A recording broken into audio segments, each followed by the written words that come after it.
दोस्तों, corona virus से लड़ने के लिए आहार को विकार से बचाना ज़रूरी है। इस महामारी से उपजे हालात ने किचन में पक रहे भोजन की पवित्रता और शुद्धता की ओर सबका ध्यान खींचा है। रोग प्रतिरोधक क्षमता को मजबूत बनाने के लिए क्या खाया जाए और कौन सा आहार कितनी बार लिया जाए, इसे लेकर लोग सवाल भी पूछ रहे हैं। दरअसल भोजन की शुद्धता और पौष्टिकता के लिए हमें खाद्य पदार्थों के चयन और इसे बनाने के तरीकों का ख्याल रखना होता है। लेकिन इससे भी ज़्यादा ज़रूरी है कि खाना किस माहौल में बन रहा है और बनाने वाले की शारीरिक, मानसिक और भावनात्मक स्थिति कैसी है। क्योंकि अगर कोई बीमार व्यक्ति खाना बना रहा है तो उसके शरीर, भाव और मन से निकली नकारात्मक ऊर्जा किरणों से भोजन की आणविक संरचना पर असर पड़ता है, जो जाहिर तौर पर इंसानी सेहत के लिए अच्छा नहीं है। मैं अक्सर होटल, मंदिर और माँ के हाथ से बने हलवे की पौष्टिकता और स्वाद में अंतर की बात कहता रहता हूँ। तीनों हलवे में एक ही गुड़, घी और आटे का इस्तेमाल हुआ है, लेकिन तीनों का स्वाद अलग अलग होता है। जब माँ अपने बच्चों के लिए हलवा बनाती है तो उसमें ममता और स्नेह का भाव होता है, जबकि मंदिर में बना हलवा भगवान को भोग लगाने के लिए पवित्रता के भाव से बनाया जाता है। ये दोनों ही हलवा आपको स्वाद के साथ भरपूर सेहत की गारंटी देता है, जबकि होटल में बना हलवा बेचने और मुनाफा कमाने की भावना से बनाया जाता है, इसलिए इसकी पौष्टिकता और शुद्धता की कोई गारंटी नहीं है। अगर आप पवित्र और पौष्टिक भोजन करना चाहते हैं तो खाना बनाने वाले का खुश होना और स्वस्थ रहना ज़रूरी है। पुराने ज़माने में महिलाओं को मासिक धर्म के दौरान रसोई में प्रवेश से वर्जित रखने की असली वजह भी यही थी, क्योंकि शारीरिक पीड़ा और मानसिक तनाव झेलकर बनाया गया भोजन खाने वालों में नकारात्मक सोच और स्वभाव पैदा करते हैं। वेदों और शास्त्रों में भी कहा गया है कि जैसा अन्न वैसा मन।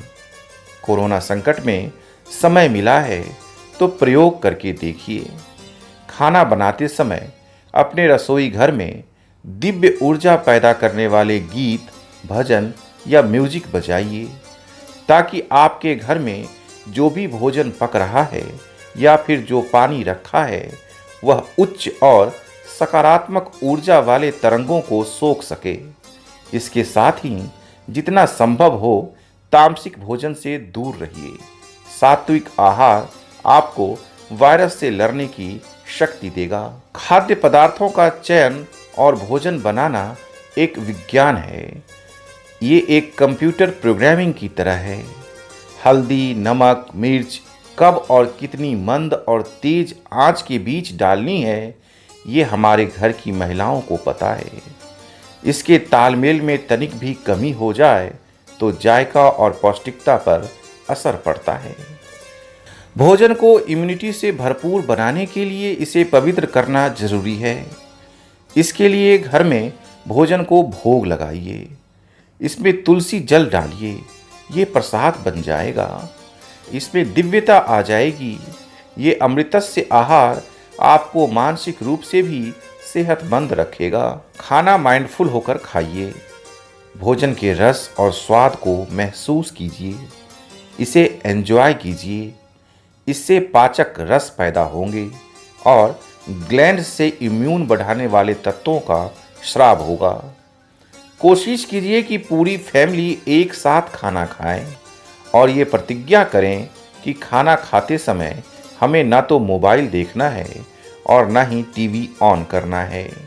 खाने से पहले इष्ट को याद कीजिए, मन में सकारात्मक संकल्प कीजिए। ऐसा करने से भोजन तन और मन के लिए अमृत बन जाएगा। याद रखिए कि खाना खाने के 1 से 1.5 घंटे बाद ही बेडरूम में जाइए। रात को सोने के समय कोई भी नेगेटिव न्यूज़, फिल्म या सीरियल नहीं देखें, क्योंकि रात को सोने से पहले जो कंटेंट आपके अंदर जाता है वो सारी रात एक्टिव रहता है। अधिकतर लोग रात को इसी कारण ठीक से सो नहीं पाते हैं और इसकी वजह से वो तमाम तरह की बीमारियों के शिकार हो जाते हैं। इनर ट्रीटमेंट का मकसद आपको हर हाल में स्वस्थ और खुश रखना है। ध्यान और ऊर्जा प्रवाह की अलग अलग विधियों से असाध्य बीमारियों का स्थायी इलाज मुमकिन बनाया जा रहा है। लेकिन स्वस्थ रहने की पहली शर्त आहार शुद्धि है और खुद के लिए ये आपकी जिम्मेदारी भी है। आपके और आपके परिवार के स्वस्थ और सुंदर जीवन की कामना के साथ मैं अद्वैत आपकी अनंत ऊर्जा को प्रणाम करता हूँ। जय भारत, जय सनातन।